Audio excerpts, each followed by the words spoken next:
All right, today we are moving on to the next part of this area of study, and it's already underlined here, a thing called the locus of points.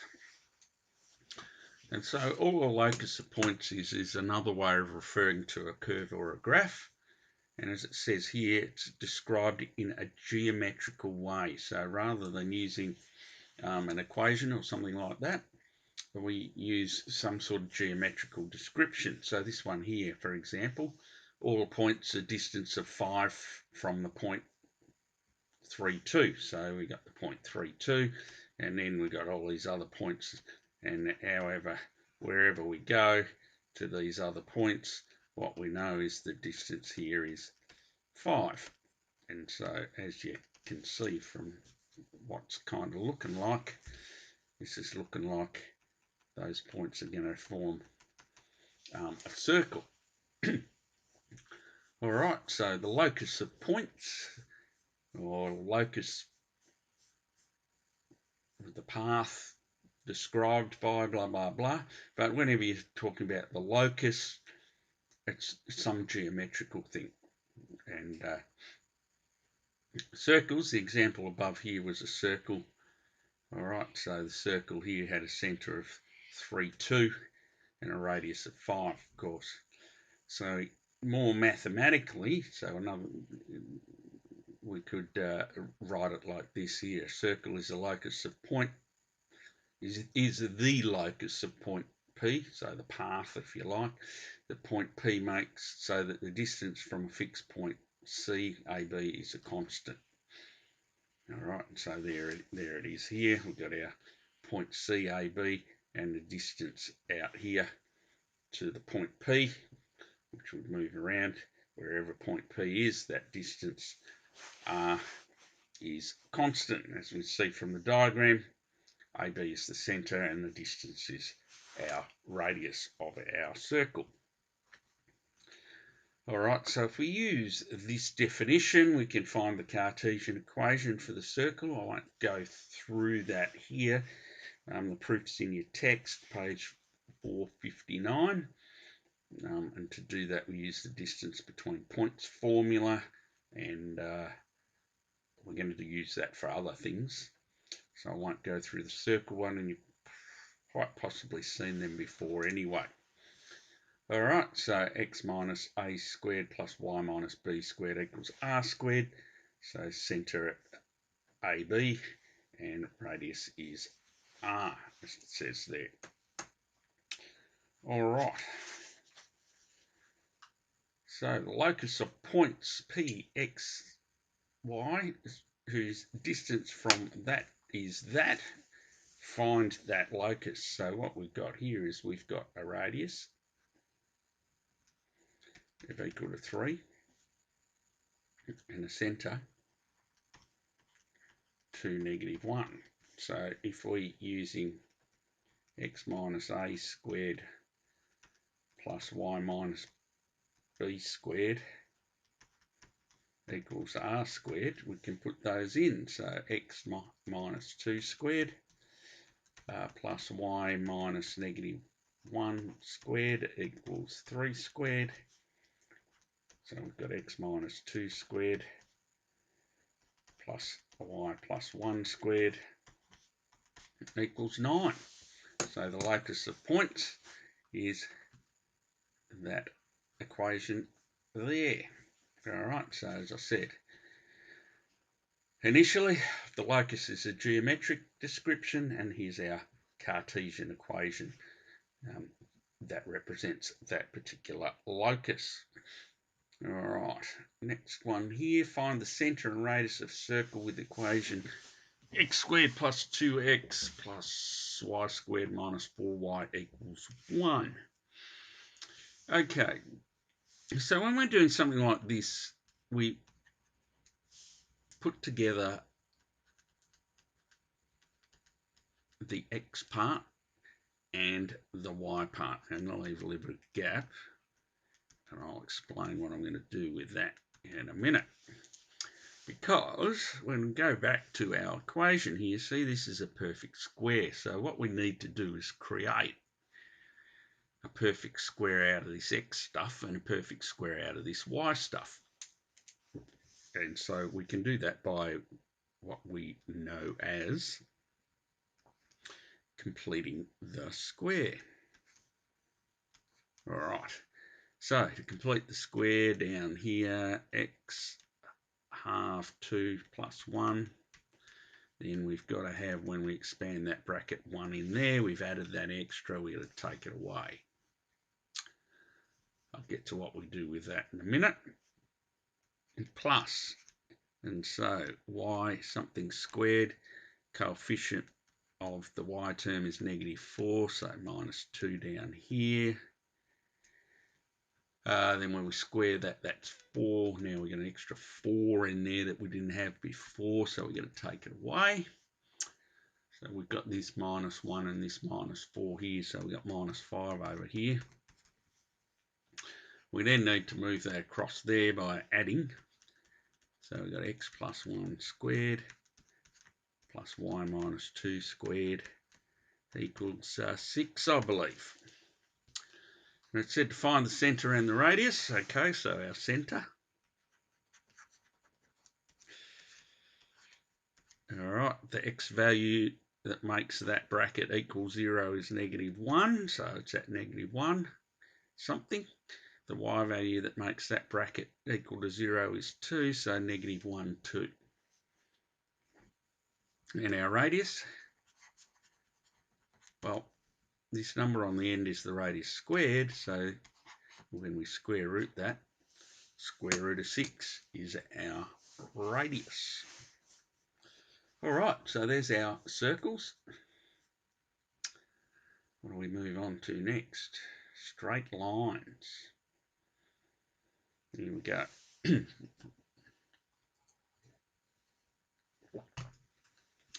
All right, straight line. So the locus definition, so the geometrical. Suppose Q and R are fixed points. There they are, Q and R are fixed points. A straight line is the locus of point P. There's point P. So that the distance from Q, so the distance that P is from Q, is the same as the distance from R. So this line here and this line here are the same, indicated by the double dashes. All right, so they are the same. So what does that mean? In other words, i.e. QP equals RP, those distances. All right, so note there, P is equidistance from Q and R. So from equal, so equal distances from Q and R, which is just, so I just point that out in case you read that in a question with the locus description. It says here, so the same distance, it could say that point P is equidistance from Q and R, all right, rather than how I've written it there. All right, so to find the Cartesian equations, we use the distance formula for the distance between 2 points. All right, so if we've got 2 points here, x1, y1, x2, y2, then the distance between those is this formula here. It is an application of Pythagoras, so that's where it comes from. And if you want further explanation of how to get this, just make sure you ask about it. All right, so we use this distance formula if we want to find out what the Cartesian equation of this locus is. All right, because here it says P, R, Q and R are fixed points, so you would be given those particular coordinates. All right, so let's have a look at, here's an equation. So find the locus of points P that are equidistant from Q and R. So see, as I just said, Q and R, we've got some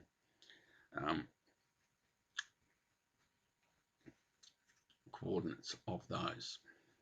And point P, has coordinates x, y, and we'll just, in our calculation, we'll just use those x, y, and they refer to this point P.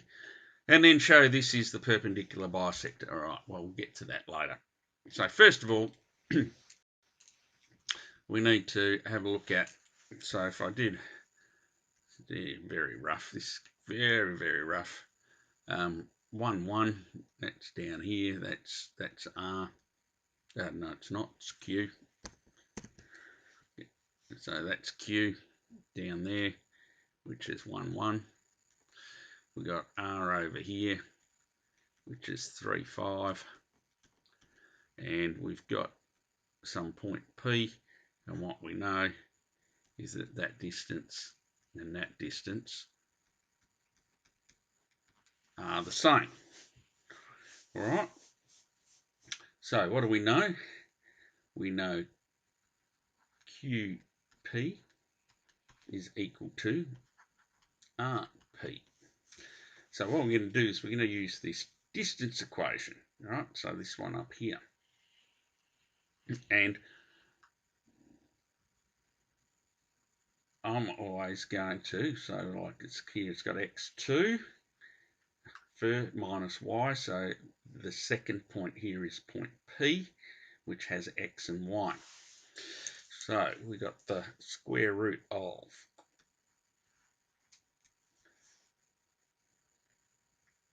x minus 1 squared plus y minus also y minus 1 also. That's the distance between Q and P. Now between R and P, it's x minus 3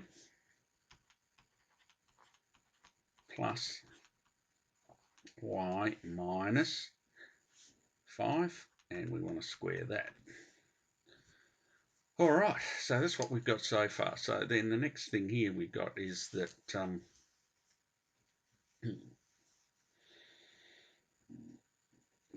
square roots. Now in this case, it's pretty simple to get rid of those. If we square both sides, then what we get is x minus 1 squared plus y minus 1 squared, and on the right hand side x minus 3 squared and y minus 5 squared. All right, we want to get all our stuff all together because at the moment we've got x's and y's all over the place. So what do we need to do? We need to expand collect like terms. So x squared minus 2x plus 1, y squared minus 2y plus 1. Expanding this one, x squared minus 6x plus 9. And this one, y squared minus 10y plus 25. All right, so collect like terms. So you should notice, hopefully, we've got x squared, 1 on each side, so we take that away. They cancel effectively. Same with the y's. All right, with the other stuff, it's a bit different. So what am I going to do? So what I'm going to do is I'm going to bring this y over to that side. So I've got minus 2y, and then I need to add 10, so that would be 8y. Then I'm going to move this 2x over to this side. And when I do that, minus 6 plus 2 is minus 4.